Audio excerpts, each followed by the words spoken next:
Ladies and gentlemen, good evening. Welcome to this press conference with Mr. Abdelhamid Mamdouh of Egypt. Before giving Mr. Mamdouh the floor, a few housekeeping points. This press conference involves journalists who are participating in person and also via WebEx.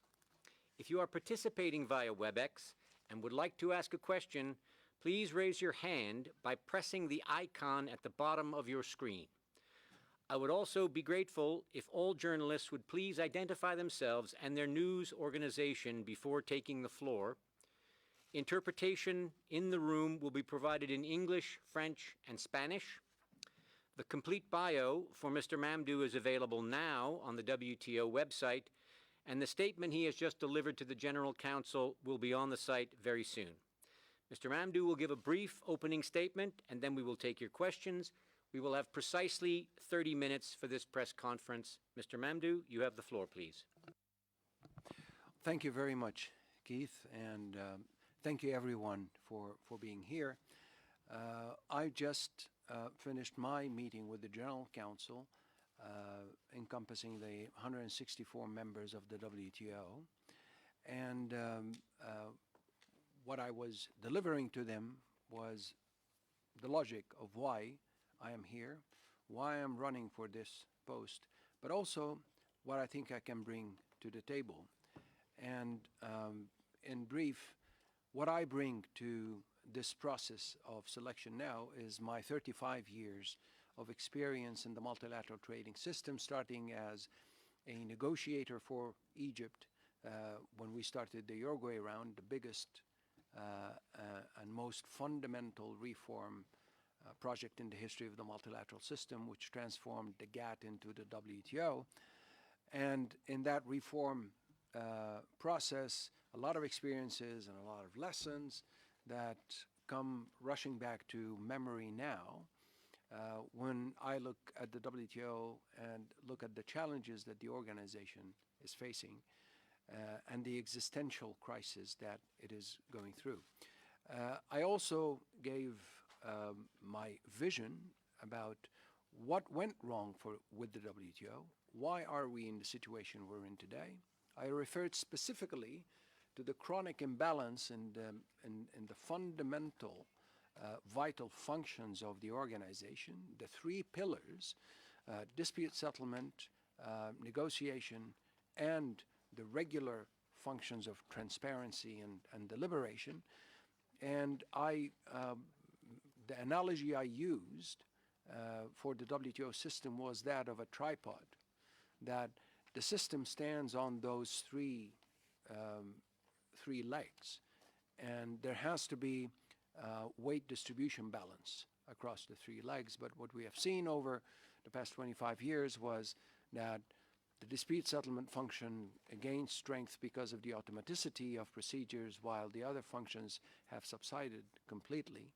And particularly the negotiating function breakdown is causing huge difficulties for the organization. And like any legal system, there has to be a balance between the judiciary and the legislative. And for the WTO legal system, that is the balance between the negotiating function and the dispute settlement function. But that was my perspective about what went wrong, and then that feeds into how do we fix it? And how do we fix it? Because we all talk about reform, but there's very little said about what kind of reforms we need. I explained a number of elements, but I stressed the nature of the reform we're talking about, that reforming the WTO is not like reforming any other international organization. This is not about restructuring departments or reallocating resources across different projects or different country programs. This is about reforming the treaty, and the treaty is that enforceable contract between governments. And the only way reform can take place is through negotiations. There were so many questions from the membership, and the whole session took about an hour and a half. Now, the last point I would like to stress here with you is how important I think the media is. You are playing a critical role in providing the public with information, factual information, but also, of course, your analysis are always welcome.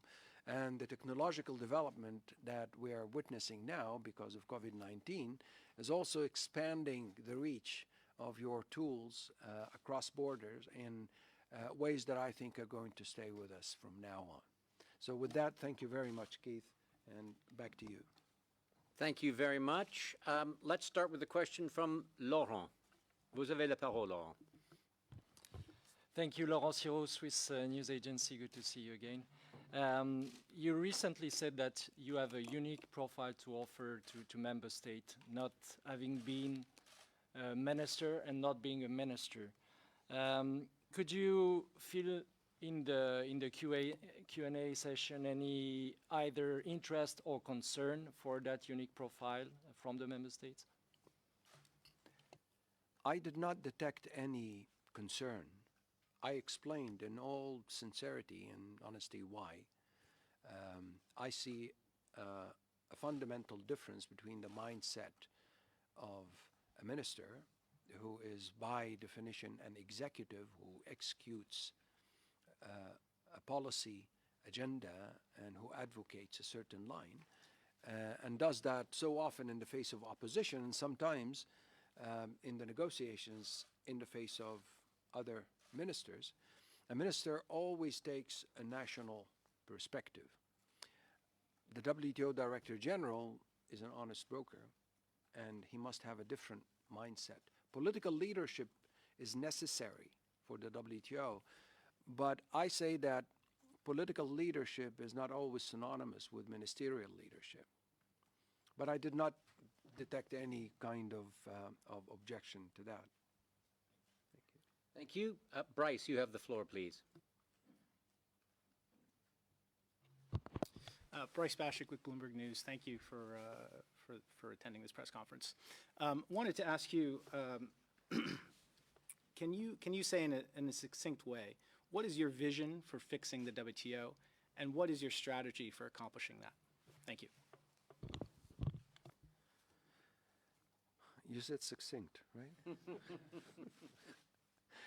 Well, all I can say in a few seconds really is the way to fix the WTO has to start with recalling the common sense of purpose on which this system was based. Why are we here? We need to recall that. We're not going to talk about the importance of trade because we know that already. But why are we here? And what is the purpose of the WTO? The WTO is not an objective in itself. It serves a purpose. So can we go back to that sense of purpose? And the first thing I would do is to revive the negotiating function and the ability of people to come around the table and talk to each other, not at each other, with less emotions, less politicization, more fact-based knowledge about the problems, and more trust. Let's take a question from WebEx. It's Hannah Monacan from Inside U.S. Trade. Hannah, you have the floor, please. Hello, Hannah Monacan, Inside U.S. Trade. Can you hear me okay? Yes. Yes. Great. Good to chat with you again. You are now running against two other accomplished African candidates. I know that the region initially had hoped to unite behind one candidate. Do you think this will make it difficult for you to secure African support, or more broadly, the eventual consensus support that you will require?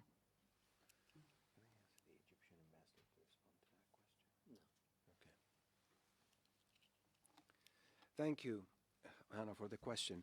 I think what is the position of the Egyptian government now is that the Egyptian candidate, and this is a matter of fact, this is not a matter of interpretation, the Egyptian candidate is the only candidate of the three Africans who has been endorsed by the Executive Council of the African Union.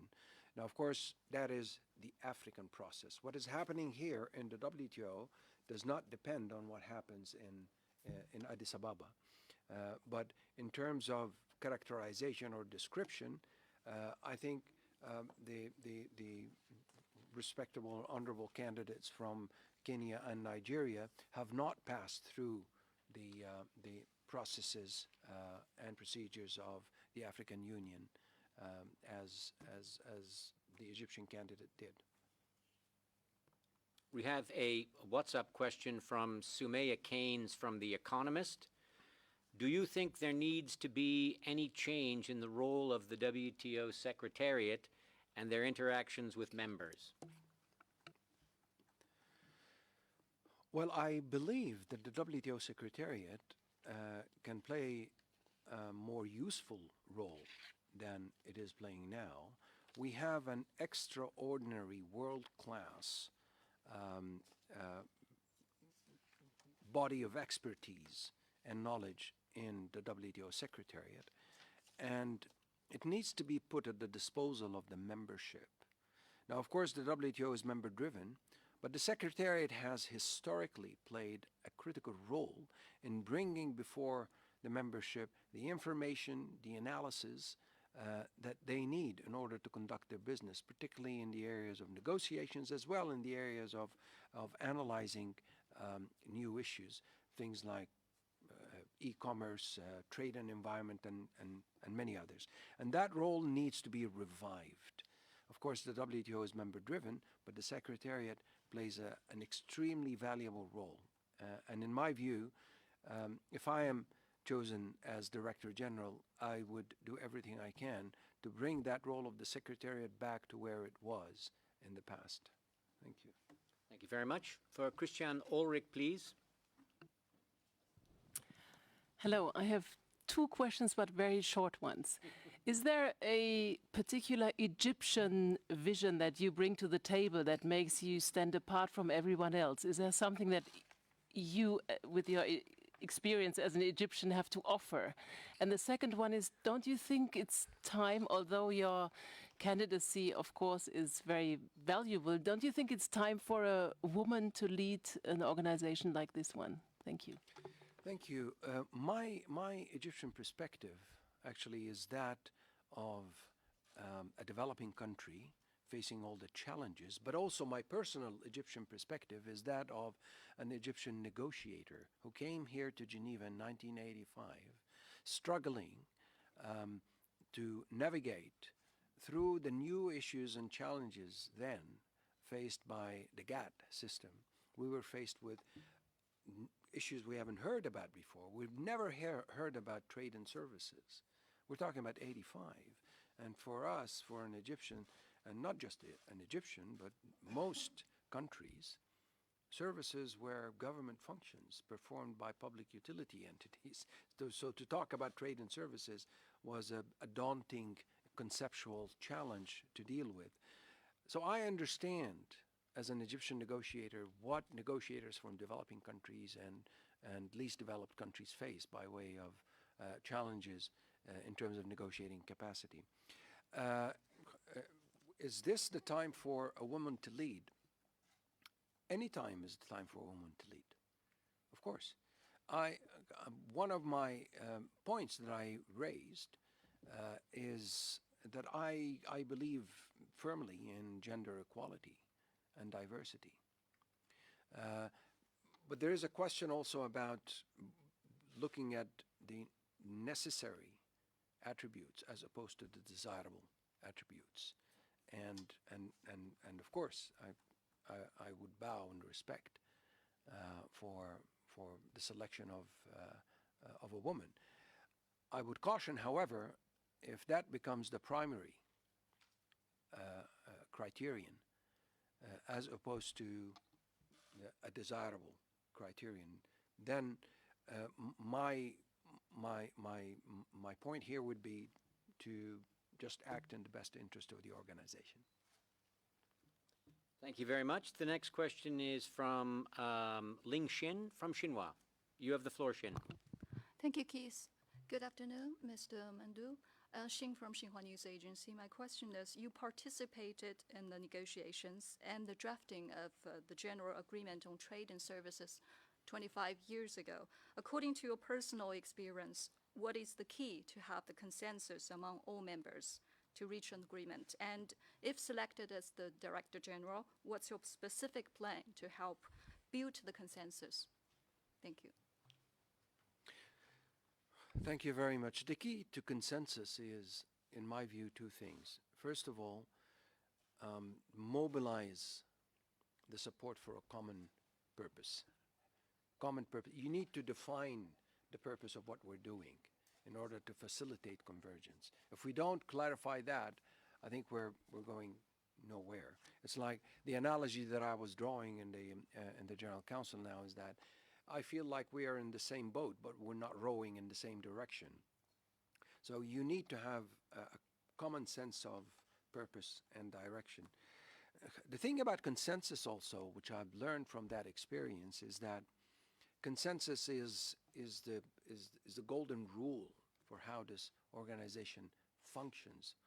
But I would say let's be careful not to impose a consensus requirement where it's not needed and where it's not required. And there are situations where a consensus decision is not required. So I would caution against inflicting that hurdle on processes that do not require it. And if you follow these two parameters, I think that facilitates consensus as we go. Thank you. And here's a question on from WhatsApp.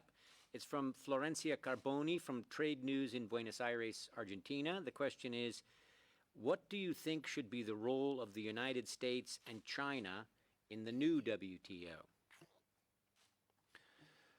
Well, the role of the U.S. and China in the new WTO is to engage in the WTO and start from the point that the bilateral tensions between the U.S. and China, in my view, should be resolved in the WTO. The WTO should be seen as part of the solution, not part of the problem. And also we have to keep in mind that since we all believe in the multilateral system, and I believe that the U.S. does believe in the multilateral system, as well as China, then we also have to keep in mind that bilateral tensions do not only have bilateral effects, and bilateral solutions would have ramifications for others as well. But I would also suggest that bilateral solutions are, by definition, more transactional and less principled, and are more likely to be short-lived than sustainable. So the role that they would play, as I would suggest to both of them, is to let's calm down the political tensions and the emotions, and let's come to the WTO and see how we can deal with those differences while engaging other members as well. In my view, this is not just a bilateral problem. Okay. We've got another WebEx question. This is from Ayana Dreyer from Bordelex. Ayana, you have the floor, please. Hello, thank you, Keith. Mr. Mamdouh, I have a question. What concretely would you do to fix the appellate body or revive it? Thank you. Well, that's a good question. The first step here would be to build on the good work that has already been done. There's a lot of work that was done by the chairman of the dispute settlement body last year, Ambassador David Walker. It has gone a long way. Some members think it wasn't sufficient, but I think the most logical and most productive first step is to build on that work and see what else is needed, and look deeper into the problem, because I think the problem relates to some of the legal and regulatory different cultures between different countries. So we need to get into to the bottom of the problem. But also, I would note here that I have not yet heard any suggestion that the rules governing disputes should be changed. So that already is a good start. Nobody is suggesting that we should amend the dispute settlement understanding. So I think the size of the problem needs to be put in perspective. It's not existential, and we're not starting from zero as well. There is a lot of work done that we can build on. Thank you. The next question is for Hao Qian of SINA. You have the floor, please. Mr. Mamdouh, my question is about globalization, which we have discussed recently very often, that people believe maybe the golden age of globalization has already passed. And given the fact that the protectionism and nationalism has been a new trend in Europe and in US, in many countries, like what we have seen. So do you believe that we couldn't come back to the best age of globalization? How you are going to do that if you being elected as the new DG of WTO? Thank you. Thank you. I think globalization has been in transition for a while. Of course, COVID-19 has faced us with more abrupt changes, but I think globalization, in my view, is not going to go anywhere. Yes, there has been some tendencies towards more protectionism. Even global value chains now are being questioned. But I would caution here, let's put things in perspective. Let's move away from the panic analysis caused by COVID-19. And what we have been seeing is quite informative, and we need to draw the lesson properly, in my view. The problems that we have seen during COVID-19 were actually related to certain categories of products. We're talking about two types of products: medical products and food products. And the problem, we need to have, again, a good diagnostic of the problem so that we think of the right solution. The problem with global value chains during COVID-19 were problems of disruption of supply. So if what we're trying to solve really is problems of resilience and securing supply, then the solution might not be in domesticating value chains and onshoring production activities. The solution to secure supply might lie actually in diversifying value chains and diversifying sources of supply, as opposed to narrowing down supply or domesticating it. In terms of globalization as a whole, I think it is growing. It's not going anywhere. It is restructuring. I remember there were studies done at the end of 2018 about how global value chains are restructuring. The location of production is now being determined based on different factors. It's less based on cheap labor. It's more located closer to consumption markets. The rising consumption trends in emerging economies and rising purchasing power of consumers is determining now the location of production operations of certain lines of products. Of course, and it will continue to evolve in terms of structure. It will continue to evolve. But deglobalization, I don't believe in it. Okay, we have a question from Mustafa Abdel Azim from the Al Etihad newspaper in the United Arab Emirates. The question is, from your perspective, what is the top challenge facing the WTO and what is your first priority? Well, the top challenge facing the WTO is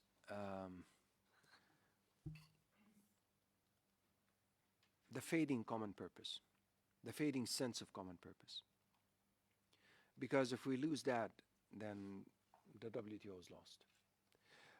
What I would do, the most urgent thing that I would do, is to do everything I can to revive that common sense of purpose, and immediately with that, revive the negotiating function of the organization. And by the negotiating function, by the way, I don't mean just the market access and liberalization negotiations or subsidies negotiations. I mean the ability of WTO members to come around the table and talk productively with each other, not at each other. Thank you. We have time for one more question. Any more questions from the floor? Don't see any. Oh, sorry. Yes, please. Thank you right there. Sorry. Agnes. Sorry, the lights are quite bright. Go ahead. Agnes, you have the floor. Yes, hi, hello, good to meet you again. So the next Director General might come maybe in October, November, we don't know. Do you think it gives enough time to have a ministerial next year? And do you think if you will be the next Director General, you will have time to build something strong for this ministerial? I think if it happens October, November, I think there will be time, because I think we need to be clear that the next ministerial has to be a turning point where we move the WTO into positive territory, and by that I mean we need to, that's my own view, of course, and it won't mean much unless members are convinced. But my view is that there are two things we need to do at MC12. The first is to have a clear agenda for reform discussions. And by that I mean not just a list of items, but an agenda with real content and a description of what kind of process. Because until today, there is no mainstream reform process in the WTO. WTO reform is being discussed in many places, but not really in the WTO, except on ad hoc basis when certain issues come to the General Council, like the appellate body, special and differential treatment, or transparency and notifications, and so on. So that would be the first thing. The second thing is to score real progress on ongoing negotiations, and particularly fisheries subsidies conclusion would be the first target. And there are ongoing negotiations on e-commerce, on domestic regulation and services, on investment facilitation, on MISMEs. There I would see some concrete progress marked at MC12, not conclusion, but concrete progress that gives a clear idea about the road ahead and when a time frame for conclusion may be foreseen. Mr. Mamdouh, I'd like to thank you very much for participating in this press conference. I'd like to thank all of you for attending, those of you who are here personally and those of you attending via other forms. So thank you very much. Good evening, everyone. We'll have a full slate of press conferences again tomorrow. Thank you. Bye-bye.